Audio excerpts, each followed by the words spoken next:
evening.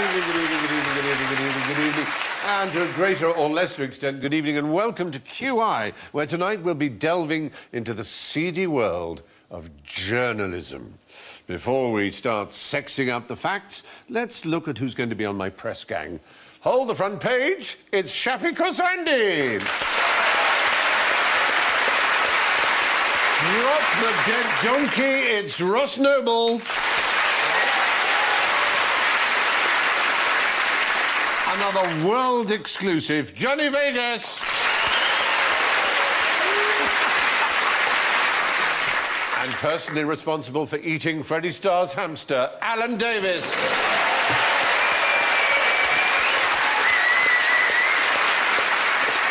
Now, before we press on, let's hear their buzzers. Shappy goes... That's newsy. Ross goes... Quite newsy too. Johnny goes... And Alan goes... Very pleasing. Oh, that's great. So you've actually given... It's a knockout, yeah. You've given us the It's a Knockout theme. Yeah. So at any point we can play that and just wrestle around in that. I could go... Then every time I press mine, something terrible will happen. Yes, it will. Yes, there will be news. Every time I can't press my buzzer at all then, in case there's a volcano has killed the tsunami. population of Sunderland. Anyway, let's start. What kind of person lived here? Yes, already the tragic tones. Initially, you think a very angry person that's quite small. Yes. Small-minded or just small? It did genuinely exist, this Daily Mail model village.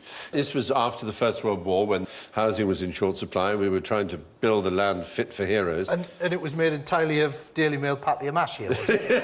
Copies of the Daily Mail. Well, the Daily Mail was never shy about trying to draw attention to itself with publicity stunts of all kinds, athletic stunts, firsts in aviation and so on. It was the Daily Mail that sponsored Amy Johnson to fly to Australia, for example, and they decided that they would lead the world because this was the way they ran in those days, and they thought they would contribute to a model village. Well, I can see that, like, if they go, let's have an air race, let's try and cross the Atlantic, and then they're all quite... like that.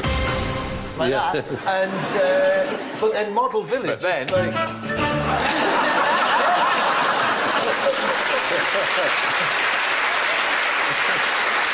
You know, it's the sort of thing where, like, you know, Richard Branson said, right, I'm going to send a rocket to the moon and I'm going to take people. And they go, wow, Branson's amazing, we're going to fly. And when we get there, I'm going to build a model village. Yeah. Well, I suppose you have to go back to after 1919, all those people wiped out by Spanish flu. Before that, all those people wiped out by the First World War. And the Daily Mail thought we needed a new, modern Britain with new, modern cities. And so they devised this village, which they thought were going to be absolutely marvellous. But the plans were a little over-ambitious, and they were overtaken by the... Guardian Village. The company who owned the land around and who named this new town Welwyn Garden City. Oh. Yeah.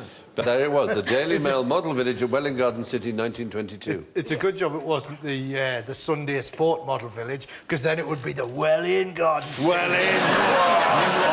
Welwyn! Check out the fronts of those houses. It's double fronted. Oh, look at the Then there's always the back alley too.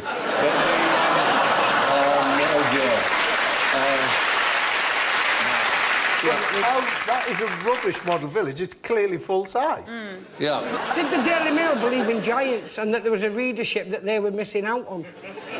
So they built a model village that was normal size, so giants would visit and go, oh, it's tiny.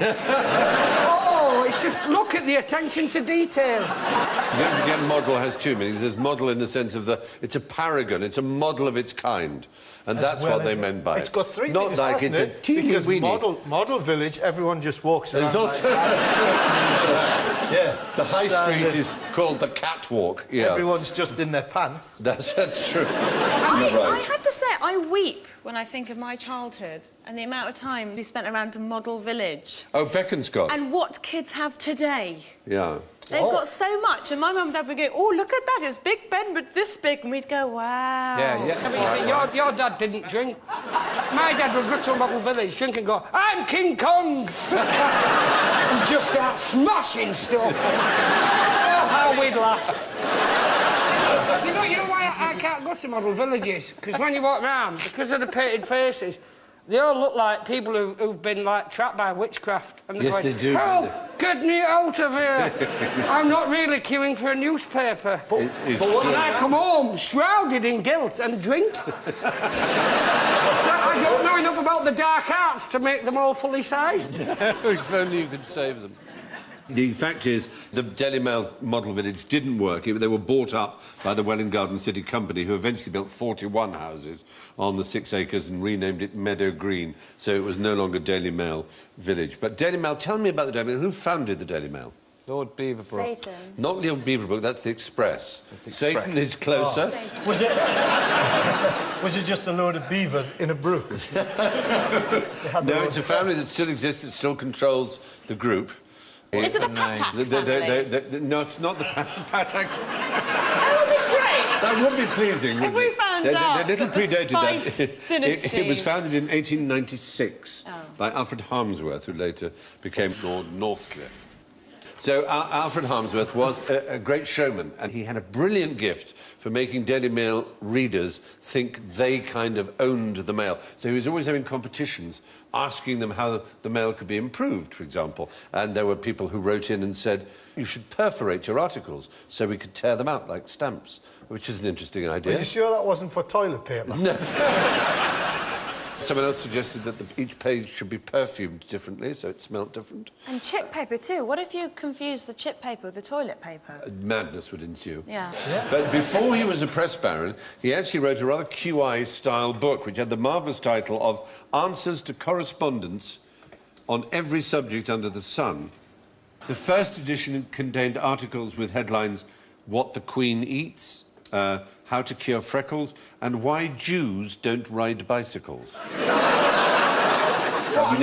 Those three answers covered everything. Yeah, well, those are the sum of the questions. Oh, right. But part of the showman in him was that he guaranteed that if you died with a copy of that book on you, your estate would get £200. If you come from a family like mine, where they tend to drown themselves, that's the preferred suicide. Right. So Without scuba gear, how are you going to get down there to plant the book?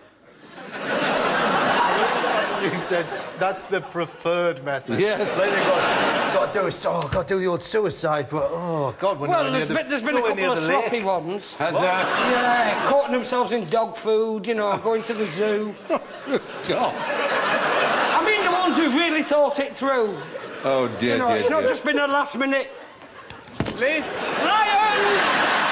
Shouldn't it be cat food for the lions? You walk into the lion's enclosure covered in dog food. Ross, they'll- they haven't thought it through. I know. Or else they'll drown themselves. You know, in Japan, sorry, Yes. but in Japan, what they've introduced on the underground, because of the delays of people killing themselves, is the family get billed, and the further out of the city that you kill yourself by jumping on the version of the underground, the less money you have to pay. So everybody's been going right out to, like, High Barnet and places like that. Honestly, to top themselves, At because least they don't he want had to the leave the taste to expense kill with the himself fam- at Cockfosters. Yeah. Have you got any happy stories? No. You go to Clifton Suspension Bridge, there's a sign as you get to the bridge saying... with a phone number of the Samaritans. Yeah. Just in case anyone's thinking of jumping up. And then no telephone. Which really makes me think that if you are feeling that way, you're going to think, well, that's just typical of my luck. Yes. There's somebody, I might be making this up, who used to hang around at Beachy Head. Yes, which is a common suicide Yeah, spot. and talk people out of it. Yes, indeed. There's priests walking around. Yeah. Just going up and priests having and a chat. ordinary, just good, kind people, yeah. But you know what the thing is about Beachy Head? I've been on to Beachy Head when I say had a gig in Brighton and then gone, and if you just want to have a little sit down and have a little think, people panic. I had priests come up to me. Yeah. Because it is such a popular suicide Yeah, spot. I was just having a little bit of a read. Yeah, yeah. And he came out, and Well, I think it was a bit attention-seeking of me, if I'm honest. Well, to be honest, I was quite down. Dangling your legs over the edge. Choking myself. I'm fine. I'm absolutely fine. Now, listen to this obituary and let me know what kind of person is being described. He was a tireless raconteur who gave colourful accounts of his exploits but did not suffer fools gladly.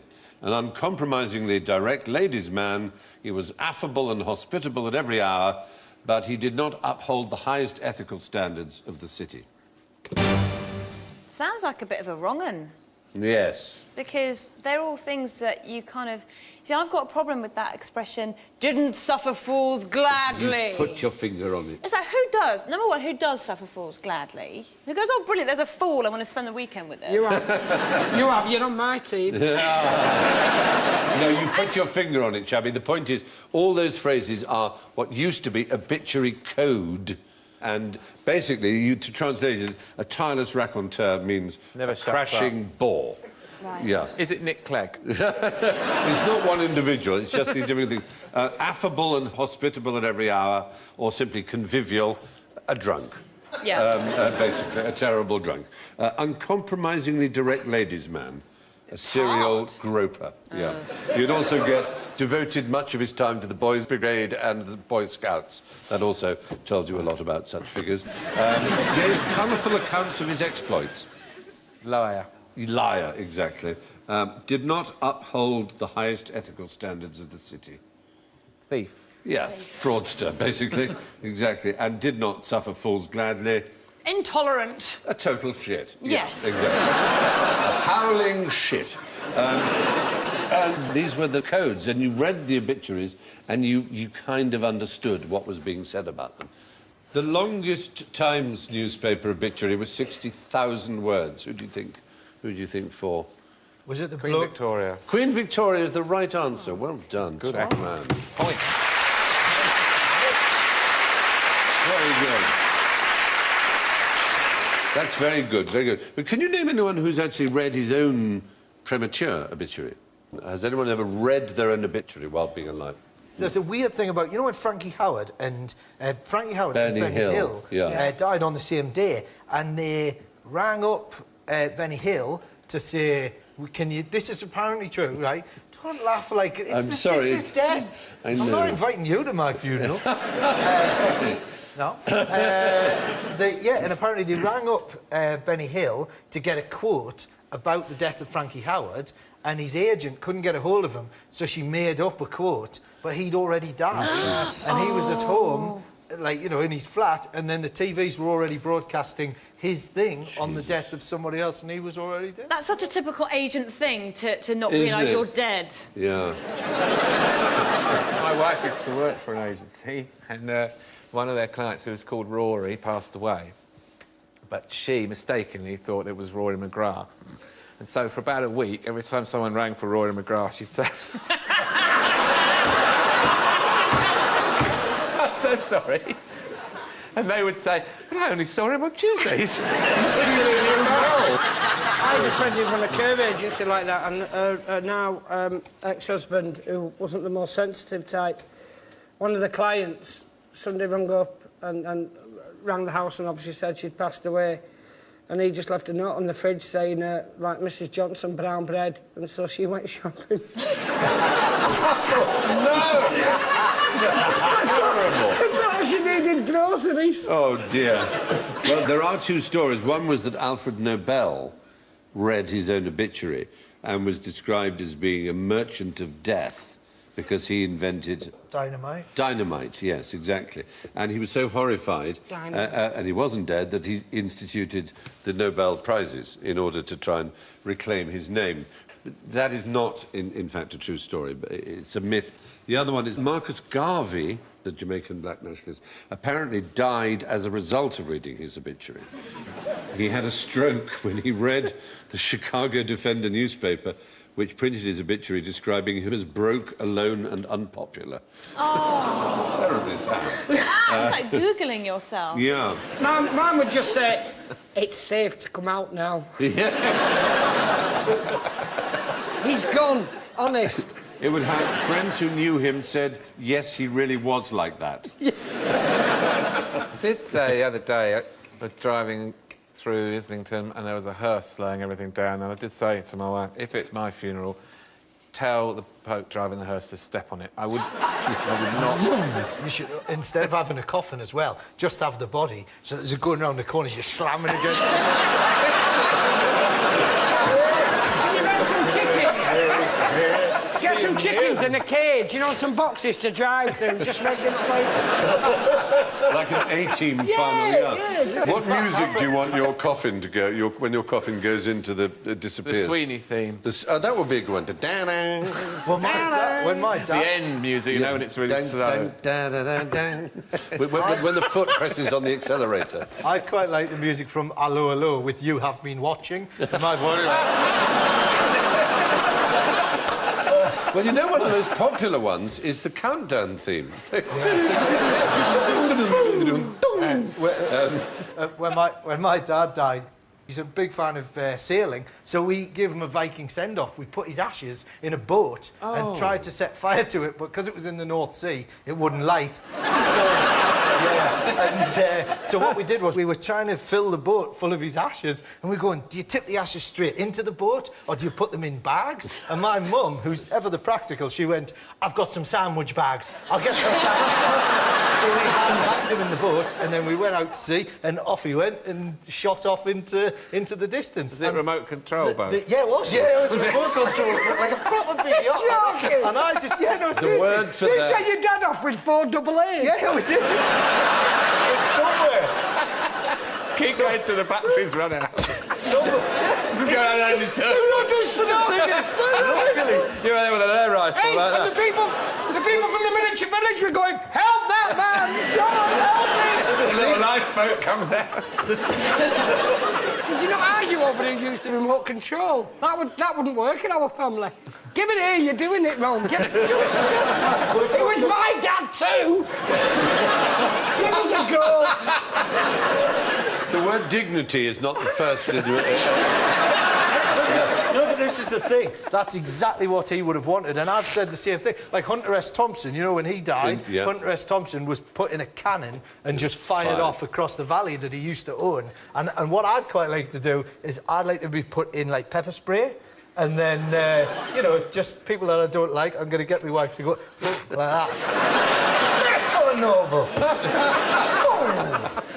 Oh, my God. How did we get here? I can't even remember.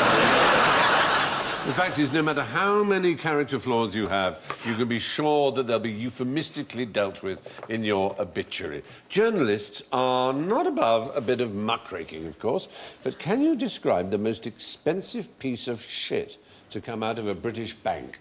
Is it some sort of fossilised dinosauric poo in the... How extraordinary you are, Ross Noble. For 20 minutes you've been gibbering like an idiot. Suddenly you come up with a brilliant answer. You're absolutely right. The only way it could be right is if you could give me a technical name for fossilised shit. Is there going to be faeces in the thing? Well, you can call it, yes, you can call it paleontophyses, or you can call it coprolite. It is copra shit in Latin. Coprolite sounds like a chocolate bar. It does, rather, doesn't it? It's not a very nice one. But there was a Lloyd's Bank in York, of all places, and they found this period poo in 1972. It was 23 centimetres long, 5 centimetres wide, a human poo. It was a Viking poo. Define find this within the bank, or was this on a... I'm taking it was a staff day out. It was found under the branch. They found it somewhere. This sort of stone hanging down. To be honest, it just looks like an old What's-it to me. It does, but when you examine it more closely, you will see that it is a poo, and you can actually even determine what was eaten, and that is cereal bran. So they were quite healthy and regular, and hence the... Well, I wouldn't say it's the most normal-looking stool I've ever seen, but... So you're telling me that every time I go to the loo, I am flushing away millions? In future, I'm going to go to my bank and have a shit there. But I'm going to tag it so that my family in future... You're just going to walk in and say, I'm just going to make a deposit. Yeah.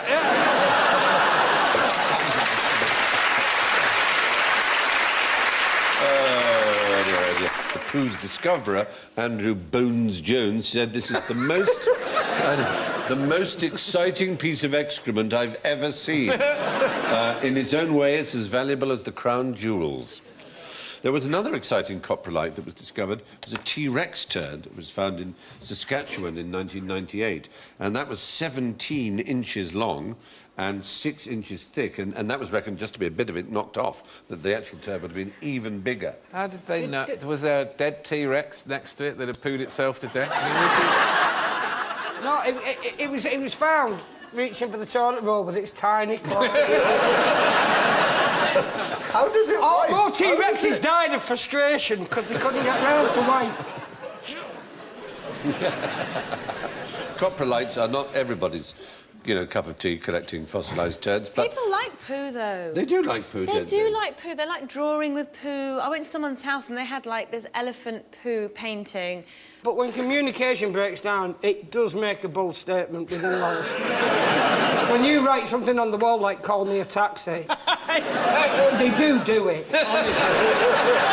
you know, like just one of them parties where you've had enough. You write on the wall with your own feces, people start listening to you.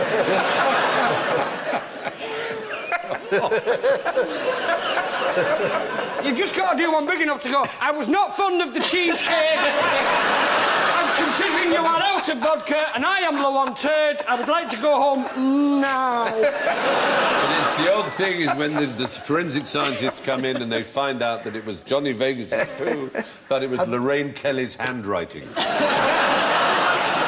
Yeah, but the diction was perfect and even the sweet corn was used for little commas and... Oh, now there's the line. We found the line. You've crossed a boundary. Are you finding that you're not selling as much Tupperware at these parties? I don't mean to keep it in that area, but I will. My wife once had, you know, those bath bomb things, you know, those... Oh, like, yes, yes. She had one of them in the ones. bath, yeah, and it fizzes up, lass grenades, I call them. You chuck them in a bath, and they fizz up, and they fill the bath full of glitter. And I didn't realise, went in the bath, and quite a lot of glitter had gone in me bum, and I didn't realise, and I did a poo, and I looked into the toilet, and it was sparkling, right? It was... honestly, for a minute, I thought I had a magic arse. I honestly did. Yeah. That was lovely. That's a beautiful story. Anyway, moving on. What's the name of the highly fortified building where most of the gold in America is kept? Oh, no, don't do it, don't do it. Yes. Beckham's house? The Beckham House is a good answer. Most of the gold in America is kept in a single place. Is this a double bluff and it is going to be Fort Knox? It's not Fort Knox. No. Nearly twice as much gold is at the Federal Reserve Bank in New York, which is their equivalent to the Bank of England. They have there about 7,000 tons of bullion, and in Fort Knox, they've got no more than around 4,500 tons, which is not quite half. A pittance. But it's still a lot. But they've had some interesting things in Fort Knox, apart from gold. They've had one of the great English treasures, if I were to say... Thora Heard? Not Thora Heard. I'll say the year 1215 to you, does it? The Magna Carta. Very good. They had the Magna Carta in Fort Knox for some short time. They also stored the crown, sword, sceptre, orb and cape of St. Stephen, King of Hungary, was stored there and then returned to the government in Hungary in 1978. Was it like a cloakroom? Did he come in? Go, all right, take the cape, there's me home. And then lost his ticket and they wouldn't give it back. Really annoyed. Honestly, I'm the king of... Let me try the crown on. It's a perfect fit, I promise. And where Anyway. does Spandau Ballet fit into the whole equation? They're like the Rasputin of the new government. Is there something I'm missing out here? There's... Go! Go! Always believe in... Let's sing that and run at him. Power to know you're indestructible. Always believe it. Boom, boom, go!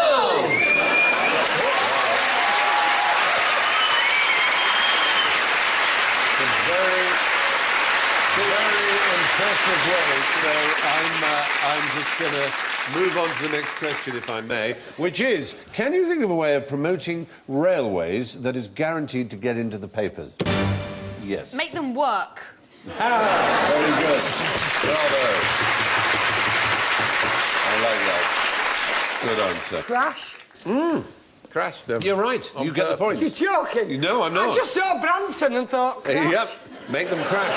Funny enough, a man called Crush was a rail magnate in America, and in order to draw attention to what he thought was his supreme splendid line across Texas, he arranged for this public display of two trains charging into each other. They were either end of a 4-mile track. Then they began to accelerate, and then they collided to great cheers. However, both boilers exploded. Metal began to fly. Spectators ran in blind panic. 2 young men and a woman were killed. At least 6 other people were seriously injured in the flying debris. That's not death sounds in like the show something- today. Branson would attempt, doesn't it? Yeah, well... It sounds to me like Thomas the Tank Engine does Die Hard. yeah.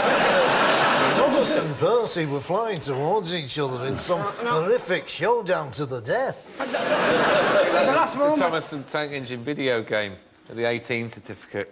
Yes. Grand Gore Theft and Thomas. blood. Thomas went chugging down there. He killed a prostitute for extra. I very much like this idea. We must write this down. That's Thomas good. You can have video that idea. game. Other ways of trying to get publicity for things. Honoré de Balzac, the great French writer, he wrote a play. It's called Les Rubriques de Quinola. And his way of drumming up real attention for it was to tell everybody that it was sold out. Unfortunately, this rather backfired, because everyone thought, oh, there's no point in me trying to buy a ticket. It's apparently sold out, I can't go and see it. So it was a complete failure. There's a brilliant novel by Ted Heller called Funny Men, and it's about a fictional comic double act. And in one of their shows, someone had a heart attack. And they came upon this brilliant publicity scheme where they would have ambulances waiting outside the theatre. So it was so funny, it was almost certain that someone would have a heart attack and die. And then they would have people feigning heart attacks and being ferried off in ambulances. That happened at one of my gigs. A girl was laughing so much, she had a really bad asthma attack. And that's a dilemma, because on the one hand, you're thinking, that's terrible. But on the other hand, you're thinking, yeah. Yes! Nearly killed one. I killed them. That one's dead. 999 to go. Exactly. Oh, Lord. Now, some people will do anything for fame. But what did the famous 5 have lashings of? Ginger beer. Someone has to say it. I read all of those books. I'm gutted that I don't know. It's funny, because in the books, there is only one foodstuff that is referred to in all the famous 5 books, of which they had lashings. They eat the dog. They didn't. Give me the dog. No. Asbestos. They had lashings of asbestos.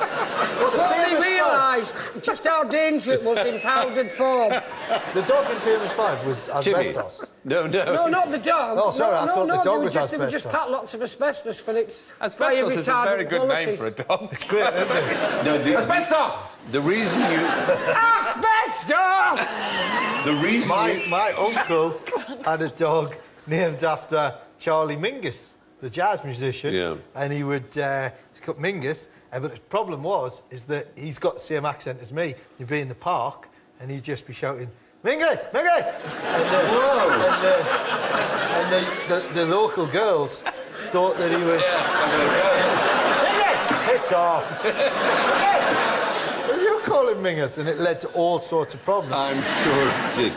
Why do we think of it as the lashings of ginger beer? Because of the comic strip presents. Because the We've not comic strip disproved that. presents, their first film was the comic strip presents Five Go Mad in Dorset. And they kept going on Very about funny. having lashings of ginger beer. But in the actual books, there's no reference to lashings of ginger beer.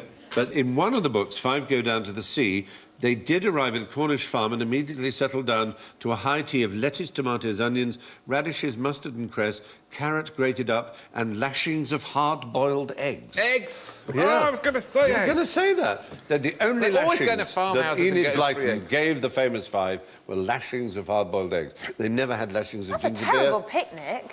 That's onions. It's very hard to lash an egg, as Yeah, well, well, you think- unless you're in some sort of S&M thing with Humpty Dumpty. Yeah. That's why they couldn't put them back together again. No, I will give you 10 done. points if you can give me, within 3, the number of books that Enid Blyton wrote a year. 42. You were damn close. You were just out of range, I'm afraid. She actually wrote 37 books a year. And talking of busy women, let's move on to another question here. Why have we never heard of Harriet Quimby? You've heard of Fred Quimby, who produced the Tom and Jerry. Cartoons. Tom and Jerry, Tom and Jerry. and Mayor Quimby in The Simpsons. But Harriet was the first American woman to become a licensed pilot and the first woman to fly the English Channel. But unfortunately, it just so happened her record-breaking flight didn't make the news because she completed it the day after the Titanic sank. So it just was a damp squib, to say the least. She was famous in her day. She was one of the very first screenwriters at the very beginning of Hollywood. She wrote 7 scenarios for the father of cinema, D.W. Griffith. She died aged 37 at an aviation meet, sadly crashing. But it was an impressive and a short and brilliant life. Who was the first man to fly the Channel, do you remember? Oh, we all know him. We all know the men that fly the Channel. I mean, I don't. Well, he was the first person. Louis Blériot, it was one of the great achievements. He flew from England to France, but the French authorities, when he landed, didn't have a form, and so they signed him in as having landed on a yacht called monoplane, because that's the best they could do. But it was a huge feat at the time, and it was a £1,000 prize offered by... The Daily Mail? Of course, the Daily Mail. Well But done, you know exactly. what? Harriet did that backwards and in heels. Exactly. Very good. Good point. Thank you. I'm sure it was harder for her. But it can be... it can be very difficult to die at the wrong time. Can you think of people who died, unfortunately, on the same day as somebody even better known than themselves? There's some Oh, good examples. I yeah. know. Mother Teresa Yes, who died on the same day as Diana, Precisely. the Princess of Wales. So she was not only below the fold, she was over the page. I only realised, like, a couple of months ago, Mother Teresa was dead. Yes, yes. Who died on the same day as Michael Jackson? It was it's actress, wasn't it? It was Yes, an actress. Farrah Fawcett. Farrah Fawcett is the right answer. Well done. Summoned up from nowhere. I've just found out this moment that Farrah Fawcett's dead. Oh, you didn't know that? I had no idea. Died on the She same died- day as Michael Jackson. Yeah, exactly. Apparently, when the ambulance men were driving up Michael Jackson's drive, they've heard he wasn't breathing, and they're driving up there, and one goes, "What are we going to try first?" And the other one went, "I reckon the roller coaster."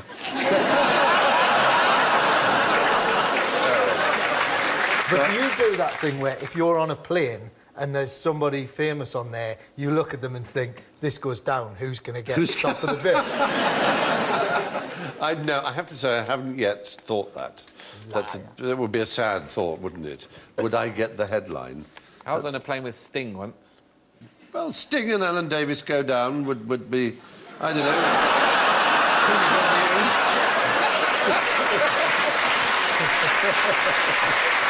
It's quite a it was in Australia. Sting and Jonathan Creekman. That's a And they're going in this internal flight in Australia, so not a long flight, and he knelt on his seat talking to the person behind him the whole flight, so everyone on the plane could see him for the whole... And he didn't do a single song, not one song. Oh. Was he not just doing yoga? He was sat there, but his head was fully rising. Finally, 22nd of November 1963. Who died then? Kennedy. Right, so JFK, that was obviously huge news. An American president died. As it happens, 2 very distinguished authors died on the same day. Both British, as it happens. C.S. Lewis and Aldous Huxley both died on the same day as Kennedy, so both got rather tiny, whiny little obituaries. Now, how can you get a German on your side before he's even had his cornflakes?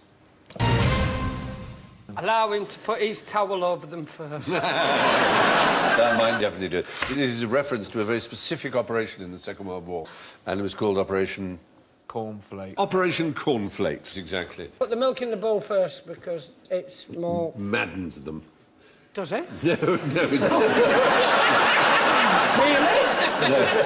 You can tell me anything now and I'll believe it. Yeah, this was an ingenious method of distributing Allied propaganda. What they'd do is a bomber would bomb a mail train in Germany, and a second plane would come along and drop tons and tons of fake mail addressed to real German addresses that was filled with anti-German propaganda. And the stamps, some of the stamps were even, you can see the one on the far right, where they looked so like the real one. That says Futschesreich, ruined empire, and it has Hitler as a skull, and those were the normal stamps that the German Empire had at the time. A group in Rome prepared envelopes with more than 2 million names and addresses, and the whole point was that the train had appeared to be derailed, and the people would come to rescue all the mail, and they'd see amongst it these mail bags that were identical to proper German postal mail bags that had been dropped by the second Allied bomber, and they were in fact addressed to hundreds of thousands of people, telling them they were losing the war, that Hitler was lying to them. It was known as Operation Cornflakes because they opened their letters with their cornflakes, as it were. I thought it's quite interesting, didn't you? Quite interesting. But it's time, I think, for a dubious theory. A dubious theory from Stephen Fry. Yes. According to Dutch writer Imman Wilkins, the Trojan War actually took place in England, near Cambridge. The area which Homer calls Crete was Scandinavia, Sparta was Spain, and Lesbos was the Isle of Wight. Dubious or not, read out the arguments at trojanschmojan.co.uk and then decide for yourself. A dubious theory from Stephen Fry. Is that a website that's been set up by the elves? Yes, it is. It is, but it basically assembles all the facts which people who genuinely adhere to this theory, that the Trojan War really does not seem to qualify for a Greek war. For example, there's no mention of any Greeks anywhere. Troy's attackers are referred to as Danaans and Achaeans, who could be Danes, could be people from Argos, a kingdom of northern France. And Homer's Troy also has a climate which is very un-Mediterranean, full of storms and wind and rain. But Stephen, were this true, yeah, would we not have relics all around East Anglia, swords and helmets and that kind of thing? And a massive rotten old horse. And a rotten old horse, exactly. In Cambridge city centre. Exactly. There are counter-arguments, and most people will believe that it is dubious. Çanakkale in Turkey is generally believed to be the archaeological site of Ilion or Troy, but there are serious historians who maintain that Homer was writing about a Trojan War that in fact took place in Britain, in East Anglia, would you believe?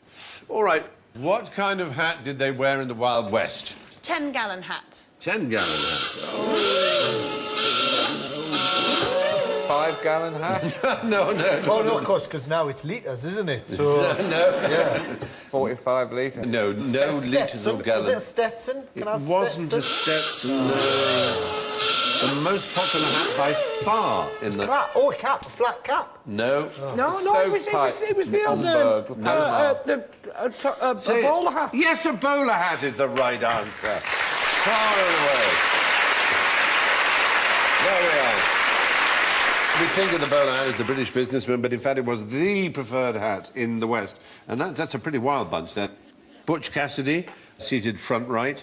Sundance Kid, Harry Longbaugh, of course, front left. In fact, their pride in having their photographs taken with those hats was their undoing, because the Pinkerton agency reproduced the photographs and gave it to their agents who tracked them down and killed them. It was hat makers Thomas and William Bowler who created the hat, but they weren't known as bowler hats in America, nor are they to this day. What did they call them?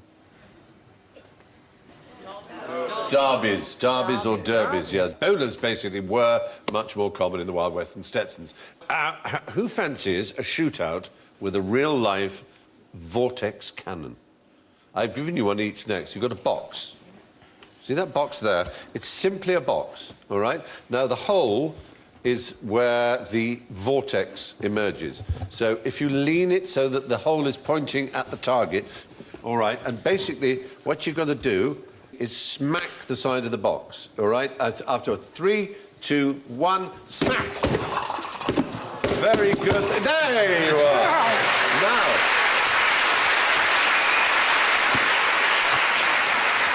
What yeah,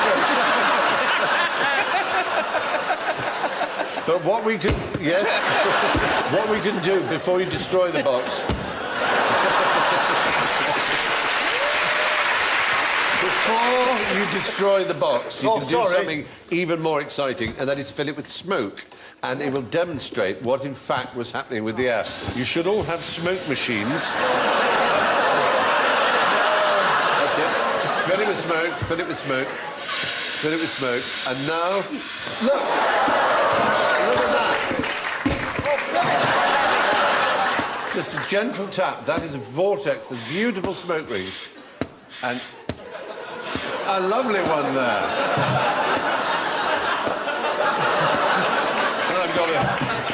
I've got an enormous cannon here. I'm going to fill mine with... I'll see if I can get mine across the... You can chase each other. Across the room here. There we go. I've got the wrong way around.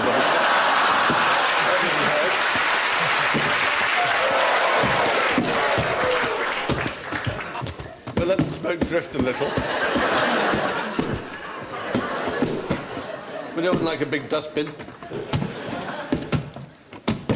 It's simply pressure of air creating this wonderful vortex. No, it's not. It's magic. Nice one, Alan. Hey, with this kind of magic, we could make the tiny people big again. Yes.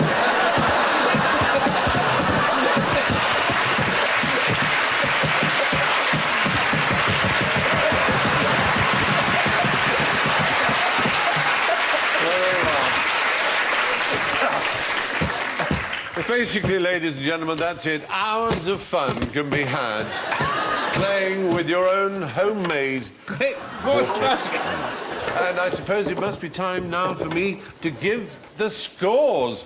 And how interesting they are. In first place with -5 is Ross Noble. Second equal with -6, Alan Davis and Johnny Vegas. And a slightly unhappy Shappy with -17.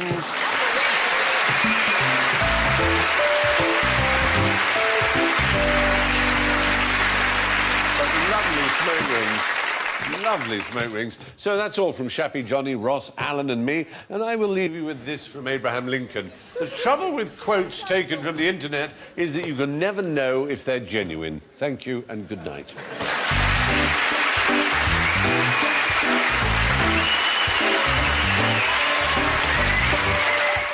More comedy and quizzing with an added dose of music on BBC HD at 10 o'clock on Monday. That's in Buzzcocks. Next tonight, though, we're heading into the thick of it.